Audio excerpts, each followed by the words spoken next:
menjadikan pemain yang paling stabil, paling konsisten sejak awal SEA Games hingga partai final.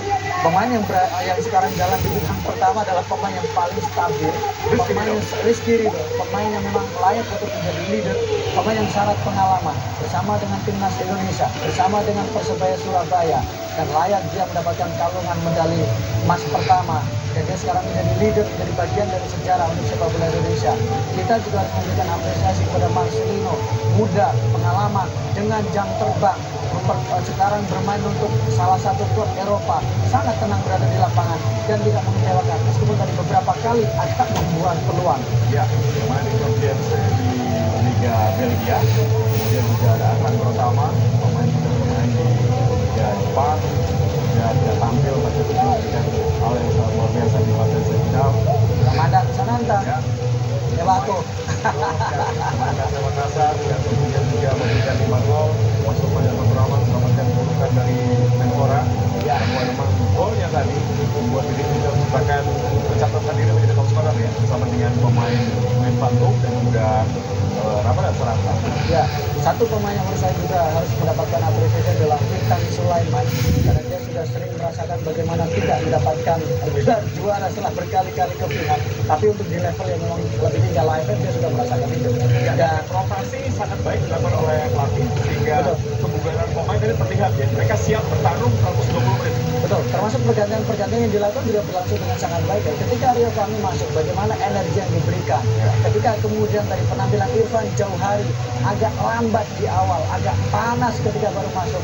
Tapi begitu memasuki babak kedua sampai babak perpanjangan waktu, babak pertama sampai perpanjangan waktu babak kedua, dia melakukan dengan sangat baik dengan kecepatan yang dimiliki. Ya, semua pemain berkontribusi dengan porsinya masing-masing. Kita lihat juga Alfian dan Dewangga. Ini pemain sangat baik sebagai seorang defensive midfielder, memberikan roh, memberikan irama permainan ketika transisi bertahan dan menyerang. Betul. Salah satu yang menurut saya agak menonjol adalah kemampuan dia ketika dia bisa bermain dalam beberapa posisi. Orang awalnya memprediksi bahwa Dewangga akan bermain di sisi kiri menggantikan posisi dari Renat. Tapi justru Coach Indra Safri mengambil keputusan lain, memasukkan pemain yang minim pengalaman untuk tampil di laga final Haikal, dan ternyata Haikal awal-awal sempat agak gugup, awal-awal sempat beberapa kali kecolongan, tapi pelan-pelan dia bisa beradaptasi. Bima Sakti, kita tahu bagaimana dia bersama dengan timnas U16 ya, mendapatkan gelar juara, legenda sepak bola Indonesia. Kurniawan yang tadi diulang-ulang oleh Bung Hadi Ahai Gunawan, sekarang dia merasakan gelar juara dari kursi pelatih. Coach Yayan Tumena. Betul. Kita lihat memang ini kinerja kerjasama ya dari para mantan Primavera. Ada di belakang Coach Indra Safri, berhasil memberikan motivasi dan tentunya sebuah hal positif. Gelar ketiga bagi Coach Indra Safri setelah AFF 19 di tahun 2013, AFF 22 di tahun 2019, dan kali ini medali emas SEA Games Kamboja yang memang kita tunggu-tunggu, dan akhirnya memang di awal SEA Games dilakukan, Indonesia tidak diunggulkan. Justru kita lihat bagaimana grup B, grup yang sulit diprediksi. Orang mengatakan, pengamat sepak bola dunia di Asia Tenggara mengatakan bahwa juara akan dari grup B, tapi ternyata dibantahkan hari ini. Iya, dan memang orang meragukan karena menganggap bahwa Indonesia terlalu mudah grupnya, takut khawatir telan panas karena memang lawan-lawan yang dihadapi tidak terlalu kompetitif.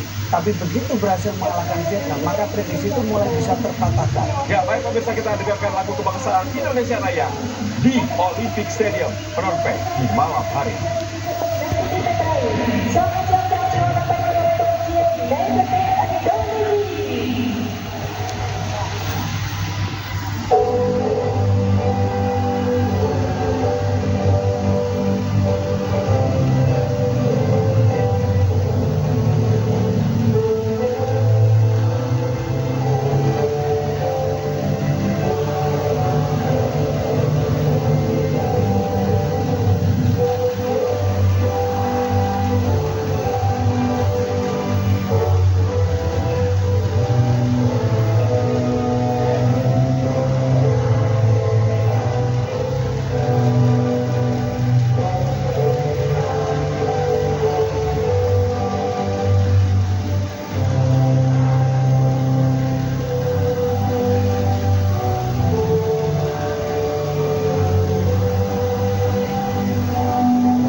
Ya pemirsa, baru saja kita dengarkan lagu kebangsaan Indonesia Raya berkumandang di Olympic Stadium.